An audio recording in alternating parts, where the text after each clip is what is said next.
خواتین کے اچھے ہونے کا اندازہ ان کی اولاد کی تربیت سے لگاؤ۔ زخموں کو چھپانا بھی ایک ہنر ہے، ورنہ یہاں تو ہر ایک کے ہاتھ میں نمک ہے۔ روزانہ نیکیاں کیا کرو اور دریا کے اندر ڈالتے جاؤ، اور جب کبھی بھی زندگی کے اندر طوفان آیا تو یہی نیکیاں کشتی بن جائیں گی۔ لوگ اپنی شادیوں پر صرف مخصوص لوگوں کو دعوت دیا کرتے ہیں، لیکن لوگوں کی خواہش ہوتی ہے کہ ہمارے جنازے پر پورا شہر آئے۔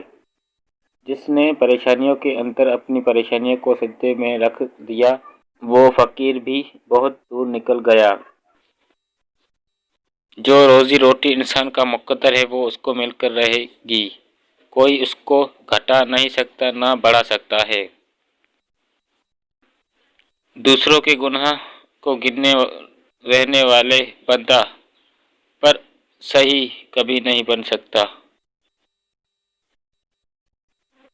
ایک بہت بڑی تعداد ایسے لوگوں کی بھی موجود ہے جن کو سب کچھ سمجھ آتا ہے، بس کسی کی احساس کی سمجھ نہیں آتی۔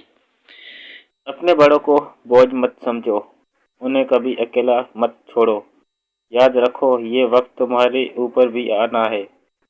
جو تمہارے پاس مال ہے اس میں سے 10% صدقہ دو، اور غریبوں مسکینوں کو کھانا کھلاؤ شروع کرو تو دولت بارش کی طرح برسے گی۔